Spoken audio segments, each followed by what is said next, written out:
نعبدہ ونصلی علی رسولہ الکریم اما بعد فاعوذ باللہ من الشیطان الرجیم بسم اللہ الرحمن الرحیم ان اللہ وملائکتہ یصلون علی النبی یا ایھا الذین آمنوا صلوا علیہ وسلموا تسلیما۔ تمام معزز ناظرین درود پاک پڑھیں۔ اللہم صلی علی محمد وعلی آل محمد وبارک وسلم۔ تمام معزز ناظرین السلام علیکم۔ آج ہم حضرت خواجہ نور محمد مہاروی رحمۃ اللہ علیہ کے ٹاپک کے اوپر اور ان کی زندگی کے اوپر آج گفتگو کریں گے اور ان کی زندگی کی تفصیلات آپ سے شیئر کروں گا۔ آپ چشتیہ سلسلے کے ایک روشن چراغ ہیں اور پاکستان میں حضرت بابا فرید الدین مسعود گنج شکر رحمۃ اللہ علیہ کے بعد آپ کی سلسلہ چشتیہ کی دوسری سب سے بڑی درگاہ ہمارے جد امجد حضرت خواجہ نور محمد مہاروی رحمۃ اللہ علیہ کی ہے، اور آپ کی محنتوں اور ریاضتوں کی وجہ سے اس پورے خطے میں سلسلہ چشتیہ کے چراغ روشن ہوئے۔ ان چراغوں میں چاہے آپ توسہ شریف دیکھ لیں، کوٹ مٹن شریف دیکھ لیں، حافظ جمال اللہ ملتانی دیکھ لیں، چاہے آپ سیال شریف دیکھ لیں، گولڑا شریف دیکھ لیں، یہ سب جو چراغ روشن ہوئے ہیں آپ کی محنتوں اور ریاضتوں کی وجہ سے ہوئے ہیں۔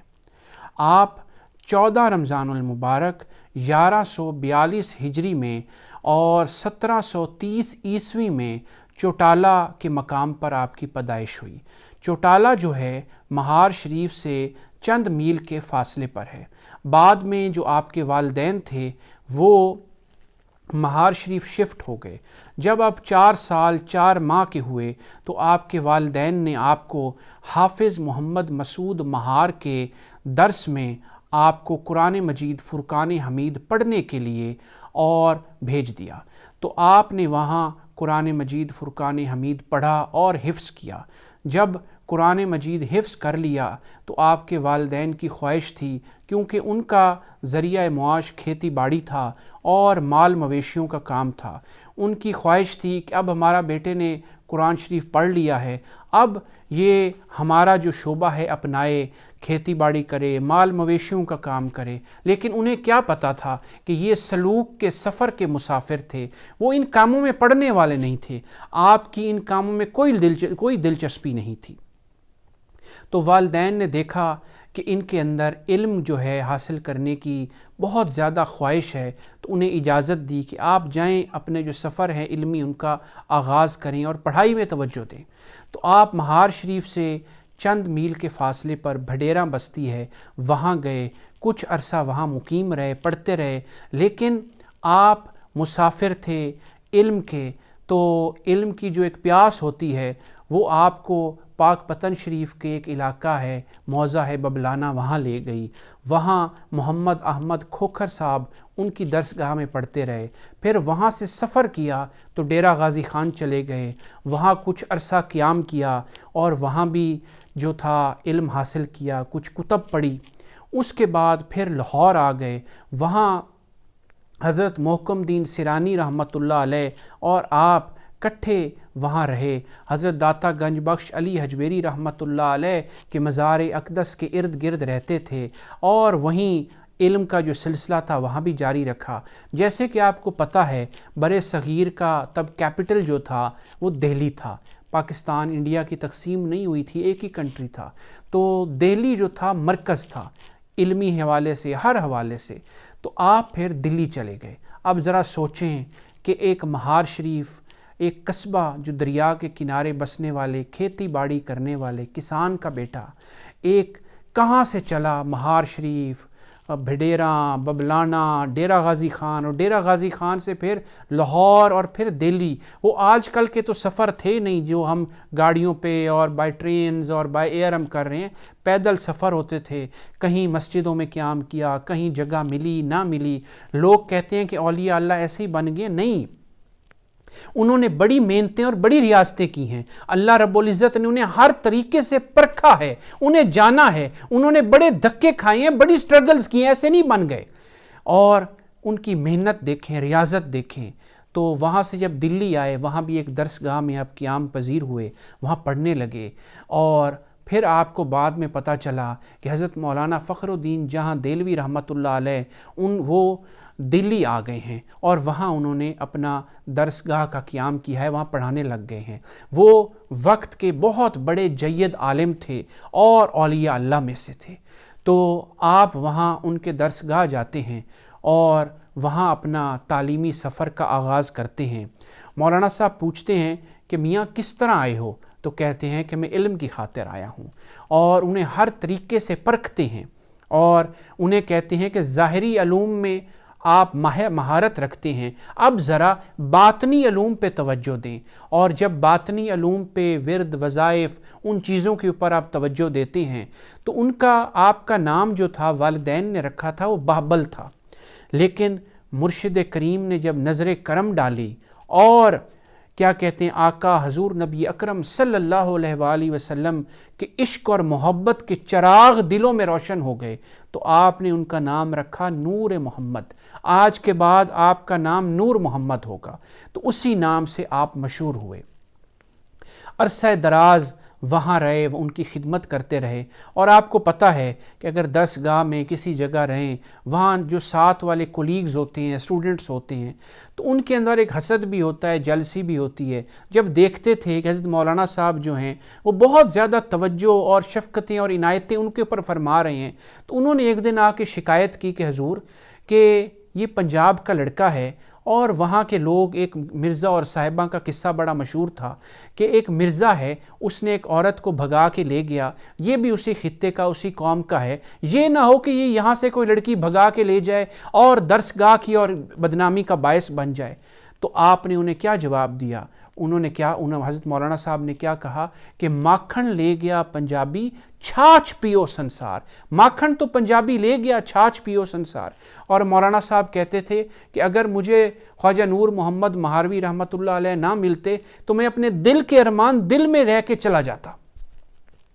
تو بعد میں آپ کافی عرصہ وہاں رہے، تو پھر ایک دفعہ پاک پتن شریف عرس کے موقع پر مولانا صاحب پاک پتن شریف تشریف لے آئے اور حضرت خواجہ نور محمد مہاروی رحمۃ اللہ علیہ کو حکم دیا کہ اب جاؤ اپنے گھر، اپنی والد والدہ سے جا کے مل آؤ، آپ کا جو یہاں سے گاؤں ہے قریب ہے، آپ وہاں سے ہو کے آ جانا تو یہاں عرس کے اندر بعد میں آ کے شامل ہو جانا۔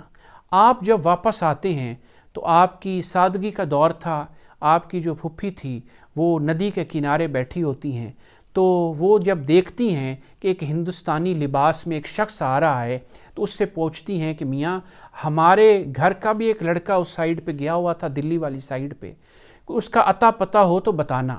آپ مسکراتے ہیں اور اپنے جو استاد محترم ہوتے ہیں حضرت علامہ محمد مسعود مہار صاحب، آپ ان کے پاس چلے جاتے ہیں، انہیں ملتے ہیں۔ اب ایک والدہ کی محبت بھی ہوتی ہے اولاد کے لیے، اور یاد دیکھیں کہ 16 سال گھر سے بچھڑے ہوئے ہو گئے تھے اور والدین کو پتہ بھی نہیں تھا کہ زندہ بھی ہیں، فوت ہو گئے، کیونکہ ٹیلی کمیونیکیشنز کا دور نہیں تھا۔ آج کل ہمارے پاس انٹرنیٹ ہے، ٹیلی کمیونیکیشنز ہیں، رابطے ہوتے ہیں۔ سادگی کا دور تھا، کوئی رابطہ نہیں تھا، کوئی عطا پتہ نہیں تھا۔ ان لوگوں کی، ان ہستیوں کی قربانیاں دیکھیں جنہوں نے 16 سال گھر سے دور گزار دیے، اپنے والدین سے بچھڑ گئے، دور ہو گئے۔ آج کل کون اتنی قربانیاں سہ سکتا ہے، کر سکتا ہے؟ تو انہوں نے بڑی محنتیں کی ہیں، ریاضتیں کی ہیں، اور والدہ کی محبت ہوتی ہے تو والدہ گاہے بگاہے ان کے استاد محترم کے پاس پیغامات بھجواتی تھی کہ کوئی پتہ عطا کیجیے گا، کوئی ہندوستان سے قافلہ آئے، ان سے پوچھیے گا کہ میرے بیٹے کے بارے میں، میرا بیٹا کہاں ہے۔ اور ان کی اپنے بیٹے کی یاد میں جو تھی وہ بہت زیادہ پریشان رہتی تھی۔ تو کیونکہ بیٹے اور بھی تھے، لیکن آپ ہر بچے کا ایک اپنا مقام ہوتا ہے والدہ کے دل میں۔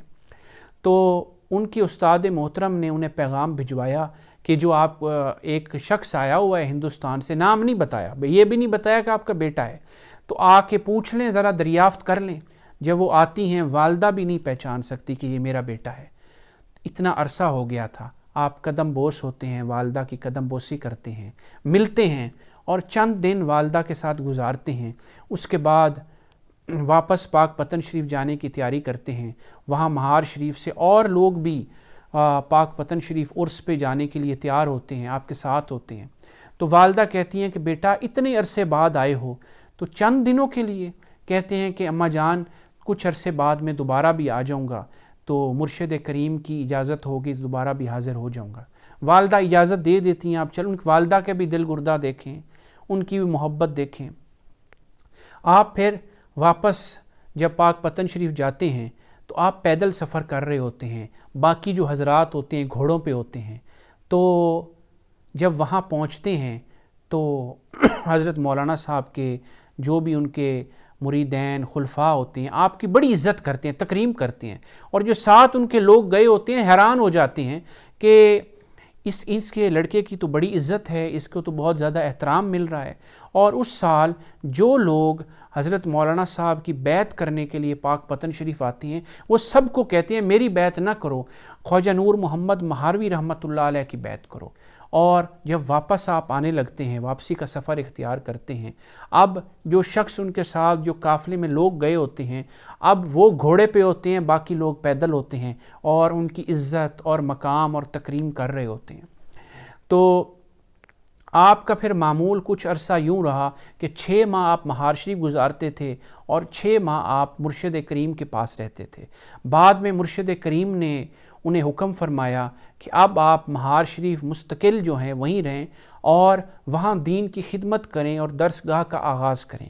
اور آپ نے پھر اور کچھ نصیحتیں فرمائی، 5 نصیحتیں آپ کو فرمائی۔ اب ذرا غور سے سنیے گا وہ کیا نصیحتیں تھیں۔ پہلی نصیحت یہ فرمائی کہ اگر تمہیں پتہ چل جائے کہ میرا وصال ہو گیا ہے تو دلی مت آنا۔ دوسری نصیحت یہ فرمائی کہ جہاں تم رہو گے وہاں پر اپنے علاقے کا لباس پہننا، ہندوستانی لباس نہ پہننا۔ جیسے کہ آپ کو پتہ ہے ہر جگہ کا ایک کلچرل لباس ہوتا ہے، ہندوستان کا ایک وہاں کا دہلی کا اپنا کلچرل لباس تھا، چوڑی دار پجامے کرتے، لیکن ہمارے ہاں ڈیفرنٹ لباس تھا۔ تو انہوں نے حکم فرمایا کہ ہندوستانی جو لباس ہے وہاں زیب تن مت کرنا۔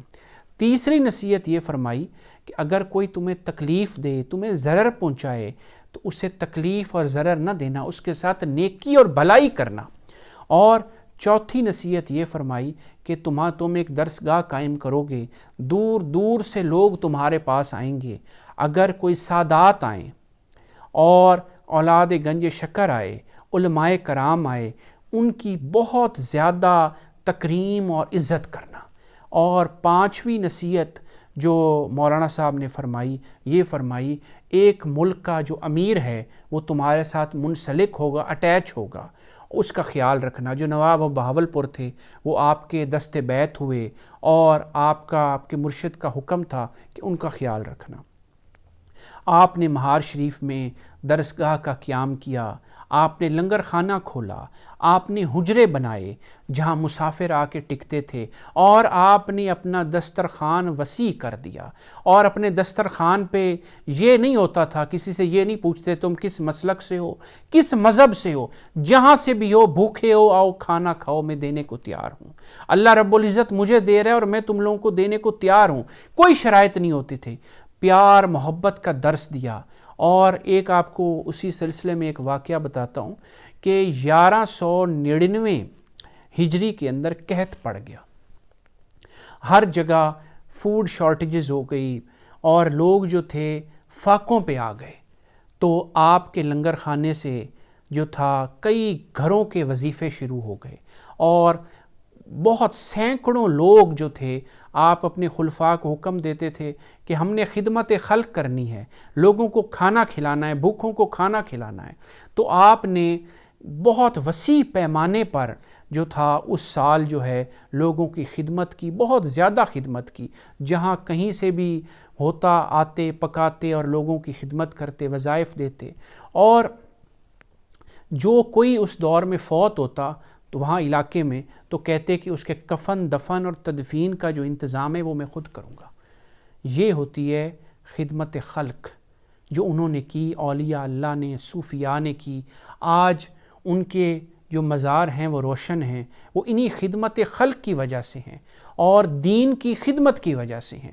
آپ نے اپنی ساری عمر باوضو رہتے اور جب کچھ وظائف ہیں، جب کنگھی دیتے بالوں پر سورۃ علم نشرہ پڑھتے اور فرماتے جب کنگھی دینے لگو سورۃ علم نشرہ کی تلاوت کرو، اس سے رزق میں جو ہے وہ فراوانی آتی ہے۔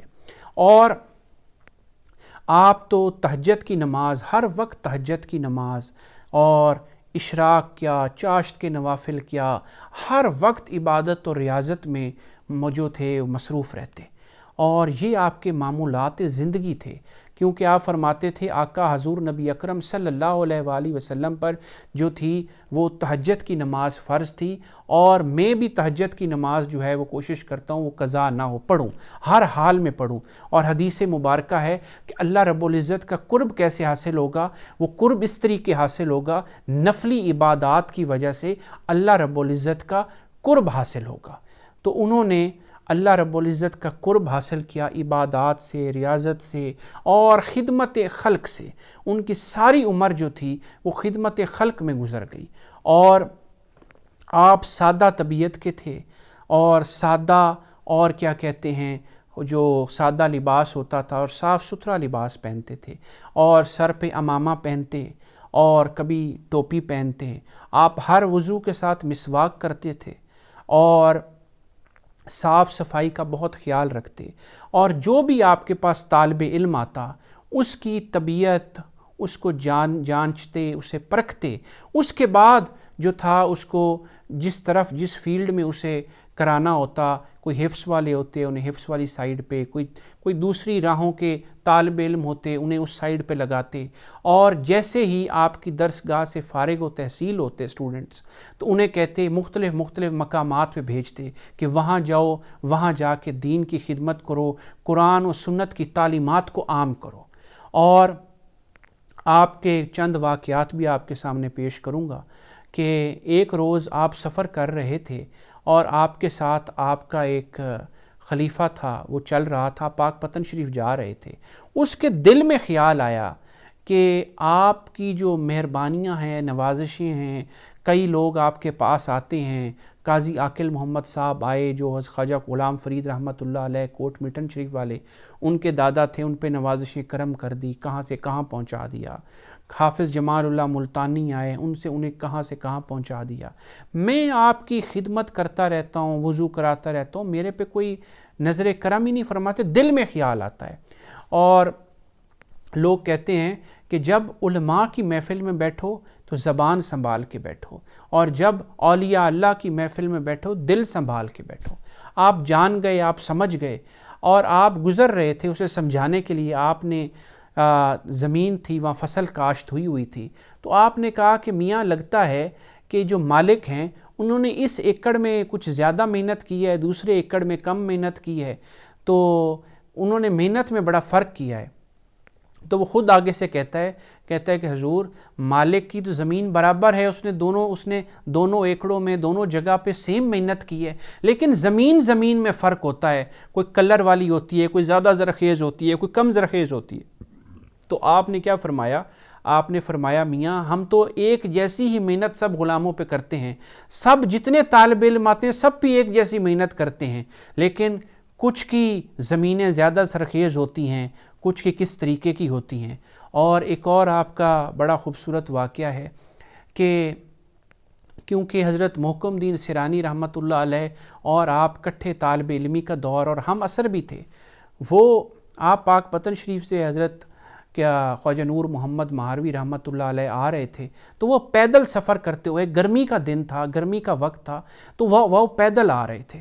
جب دیکھا کہ میرا کلاس فیلو میں پڑھنے والے کٹھے بھی ہیں، کٹھے طالب علمی کا دور بھی گزارا ہے اور دوست بھی ہیں، تو پیدل جا رہے ہیں، وہیں گھوڑا روکتے ہیں اور انہیں کہتے ہیں کہ آپ میرے اس گھوڑے پہ سوار ہو جائیں اور آپ سفر اختیار کریں۔ وہ کہتے ہیں کہ میں نے تو شہر فرید ایک جگہ ہے وہاں جانا ہے، تو آپ کا گھوڑا واپس کیسے آئے گا؟ انہوں نے کہا میں خود ہی بلوا لوں گا گھوڑے کو واپس کسی طریقے اپنا بندہ بھیج کر، اور ہمارے پاس اور بھی گھوڑے ہیں قافلے میں، ان کے ساتھ چلا جاؤں گا، آپ اس پہ سوار ہو جائیں۔ تو حضرت محکم الدین سیرانی رحمۃ اللہ علیہ کہتے ہیں کہ جب سے حضرت خواجہ نور محمد مہاروی رحمۃ اللہ علیہ نے مجھے سواری پہ سوار کیا ہے، اس کے بعد مجھے پیدل چلنے، پیادہ چلنے کی ضرورت ہی نہیں، اللہ نے اتنا ہی کرم نوازی کی ہے، ہر وقت کوئی نہ کوئی سواری میسر آ جاتی ہے۔ اور آپ نے دین کی بہت خدمت کی، جتنی خدمت ہو سکتی ہے۔ وہ آج کل کے تو تھے نہیں کہ چند ٹکوں کے لیے دین کی تبلیغ کرتے، وہ تو اپنے مولا کو راضی کرنے کے لیے دین کی تبلیغ کر رہے ہوتے تھے۔ اور اپنے مولا کی رضا کے لیے دین کے رستے پہ چل رہے ہوتے تھے۔ آج کل بعض لوگ آج کل کے پیر عظام کو دیکھ کر ان اولیاء اللہ پہ انگلیاں اٹھاتے ہیں۔ خدا کا خوف کریں کہ وہ اولیاء اللہ جو تھے ان کی راہیں اور تھی۔ ان کو نہ سمجھیں کہ جو آج کل کے آپ حالات دیکھتے ہیں، ان لوگوں کو دیکھتے ہیں جو آج کل کے پیر عظام کے کام ہیں، یہ ان کا عکس نہیں ہے۔ ایک حقیقت آپ کے سامنے بیان کر رہا ہوں۔ ان کی تو زندگیاں قرآن و سنت کے مطابق گزر گئی، اور ساری عمر انہوں نے اپنی وقف کر دی قرآن و سنت کی خدمت، دین کی خدمت کے لیے، اور لوگوں کو، سینکڑوں لوگوں کو انہوں نے مشرف با اسلام کیا۔ آپ کا اخلاق دیکھتے ہوئے، خدمت خلق دیکھتے ہوئے بہت سے لوگ جو تھے وہ اہل علاقہ کے مسلمان ہو گئے، اور جہالت تھی ہر طرف۔ آپ نے لوگوں کو دین کی رستے پہ لائے، نمازیں، روزے، حج، زکوٰۃ، ان ساری چیزوں کے اوپر کاربند کیا کہ اللہ اور اللہ کے محبوب کے دین کے اوپر لوگ صحیح طریقے سے کاربند ہوں اور صحیح طریقے سے چلیں۔ اس کے لیے اپنی ساری عمر وقف کر دی آپ نے، اور یہ تھی ان کی زندگی، یہ تھے ان کے حالات۔ اور ان کی ذرا آپ سادگی دیکھیں۔ ایک مولوی صاحب ہیں، ان کا نام میرے ذہن سے ابھی نکلا ہوا ہے، تو وہ فرماتے ہیں، لکھتے ہیں کتب میں کہ ایک روز نماز کا ٹائم ہوا تو جو تھی ساری جو میدان تھا مسجد کا سارا نمازیوں سے بھر گیا، تو آپ کے میں انتظار میں نا کھڑا رہا کہ میں نے کہا آپ آئیں گے تو میں جگہ خالی کر دوں گا، آپ آگے آ جائیں گے، پیچھے جوتوں والی جگہ ہے وہاں میں بیٹھ جاؤں گا۔ تو کیا فرماتے ہیں کہ تکبیر ہو گئی تو آپ پیچھے سے تشریف لائے، اور میں اپنی جگہ چھوڑنے لگا آپ کے لیے کہ میں پیچھے ہو جاؤں گا اور آپ وہاں نماز پڑھ لیں گے۔ آپ نے میرا بازو پکڑ کے آگے کر دیا کہ میاں تو وہاں کھڑا ہو، میں پیچھے کھڑا ہو جاؤں گا۔ یہ ان ہستیوں کی سادگی تھی، یہ ان ہستیوں کی اللہ رب العزت سے خشیت الہی میں ہر وقت ڈرتے اور ہر وقت روتے رہتے تھے، اور پوری زندگی سنت کے مطابق گزاری۔ اور آپ کا وصال جو ہے 1205 ہجری میں ہوا، اور آپ کی عمر 63 برس تھی۔ آپ دعا کرتے تھے کہ مولا کہ میں نے ساری عمر کوشش کی ہے کہ اللہ کے محبوب کی ہر ایک سنت پہ عمل کروں، کوشش کی ہے اپنی، تو مولا تیرے آگے دعا کرتا ہوں کہ جو میری عمر ہے وہ بھی میرے آقا حضور نبی اکرم صلی اللہ علیہ وآلہ وسلم کی سنت کے مطابق 63 برس ہی ہو۔ تو اللہ رب العزت نے ان کی دعا قبول کی، اور جب وفات ہوئی تو ان کی عمر 63 برس تھی۔ اور آپ سے حضرت خواجہ غلام فرید رحمۃ اللہ علیہ کوٹ مٹھن شریف والے اور بھی کافی ہستیاں محبت کرنے والی تھی، اور آپ نے ان کے محبت میں چند کافیاں بھی لکھی۔ اس کے چند اشعار آپ کے سامنے پیش کروں گا۔ خواجہ غلام فرید صاحب کیا کہتے ہیں کہ ساڈا دوست دلیندا نور محمد خواجہ، ڈھولا یار چہیندا نور محمد خواجہ، عرب وی تیڈی عجم وی تیڈی، سندھ پنجاب دا راجا، دلبر جانی یوسف ثانی موہن مکھ دکھلا جا، نین فرید دے ترس پیاسے آجا نہ ترسا جا۔ اور بھی ایک شاعر نے کیا خوبصورت لکھا ہے آپ کے اوپر، تو دھرتی دا مان محابہ، تو دھرتی دا راجا، میں اجڑی دی پارت ہووی نور محمد خواجہ، جس تے دید مہر دی کیتی جیں کو اپنا جانی، اون کو یار امر کر چھوڑی روز قیامت تائیں، سالک صفتاں مہر وفادیاں ڈٹھیاں یار کھرل وچ، تینجیا کوئی لجپال وی ہوسی نہ ہا سوچ عقل وچ، سائیں گل گیاں کو گل لیندیں ساڑے سارے تمغے تیڈے گل وچ۔ یہ مختصراً کوشش کی ہے، آپ کے حالات واقعات بیان کرنے بیٹھیں تو بہت زیادہ ٹائم بھی لگ جائے گا، لیکن مختصراً کوشش کی ہے کہ آپ نے جس طریقے زندگی گزاری، آپ کے حالات حاضرہ جو بھی آپ کی زندگی کے گزرے، اس کے اوپر تھوڑی سی روشنی ڈالی جائے، اور اللہ رب العزت آپ کو، مجھے ان اولیاء اللہ، ان صوفیاء کرام، ان بزرگان دین کے نقش قدم پہ چلنے کی اللہ رب العزت توفیق دے کہ قرآن مجید فرقان حمید کی آیت مبارکہ ہے فَاذْكُرُونِي أَذْكُرُكُمْ وَاشْكُرُوا لِي وَلَا تَكْفُرُونَ، کہ تو میرا ذکر کر، میں تیرا ذکر کروں گا، میرا شکر کرنے والا بن جا۔ اور مولا کہتا ہے کہ تو اگر میرا تنہائی میں ذکر کرے گا، حدیث مبارکہ ہے، تو میں بھی تنہائی میں تیرا ذکر کروں گا۔ تو مجمع میں بیٹھ کے ذکر کرے گا، میں اس سے بہتر مجمع فرشتوں کے مجمع میں تیرا ذکر کروں گا۔ اور ایک اور حدیث مبارکہ ہے کہ جب اللہ رب العزت کسی سے محبت کرنے لگتا ہے تو جبرائیل امین کو بلاتا ہے کہ یہ میرا محبوب بندہ ہے، تو بھی اس سے محبت کر۔ اور جبرائیل امین فرشتوں کی منادی کرتے ہیں، کہتے ہیں اللہ کا محبوب بندہ ہے، اس سے محبت کرو، اور پاک دلوں میں اس کی محبت ڈال دی جاتی ہے۔ اور ان ہستیوں نے اپنی ساری عمر قرآن و سنت پہ گزاری اور دین کی خدمت کرتے ہوئے گزاری، اور اپنے خلفاء کو، حضرت حافظ جمال اللہ ملتانی کو ملتان میں وہاں بھیجا، اور آپ جہاد کرتے رہ گئے سکھوں کے خلاف، اور کہا کہ حافظ جمال اللہ ملتانی جب تک زندہ ہے سکھ کبھی ملتان پہ قابض نہیں ہو سکیں گے۔ ہر طریقے سے دین کی خدمت کی، جہاد کیا، اور لوگوں کو دین کے رستے پہ لے آئے، سینکڑوں لوگوں کو مسلمان کیا اور دین کی خدمت کی۔ اور اللہ رب العزت ان پاک ہستیوں کا ادب، احترام، تکریم، محبت ہمارے دلوں کے اندر ڈالے، اور ان کے نقش قدم پہ چلنے کی توفیق عطا فرمائے۔ اور اللہ رب العزت آپ کو، مجھے دین پہ چلنے کی توفیق عطا فرمائے۔ وآخر دعواہم ان الحمد للہ رب العالمین۔